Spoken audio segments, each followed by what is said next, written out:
तीन बहनें और सब्र शुक्र का रास्ता। एक छोटे से कस्बे में जहां सुबह की हवा में फजर की अजान खुली रहती थी, तीन बहनें रहा करती थीं। ये कस्बा बहुत बड़ा नहीं था, मगर यहाँ के लोग सादगी और ईमानदारी के लिए जाने जाते थे।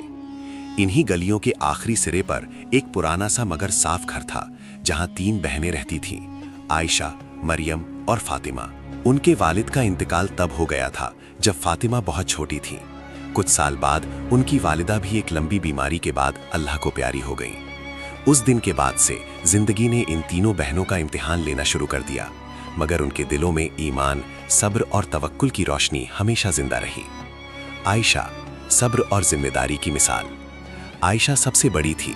वालिदा के इंतकाल के बाद उसने खुद को घर की सरपरस्त मान लिया था। उसकी उम्र ज्यादा नहीं थी, मगर सोच में गहराई थी।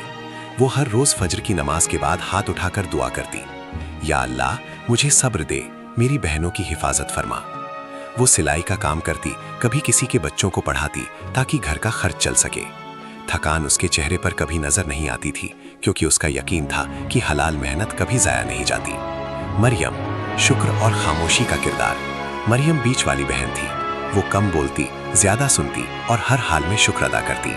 घर में चाहे खाने को कम हो या कपड़े पुराने, उसकी जबान पर हमेशा यही होता, अल्हम्दुलिल्लाह, अल्लाह ने जितना दिया है वही हमारे लिए बेहतर है।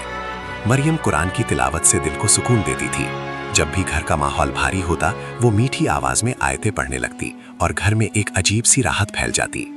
फातिमा, मासूमियत और यकीन की तस्वीर।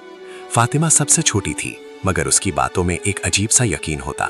वो अक्सर छत पर बैठकर आसमान को देखती और कहती, आपा, अल्लाह हमें कभी तन्हा नहीं छोड़ेगा। अम्मी भी यही कहती थीं।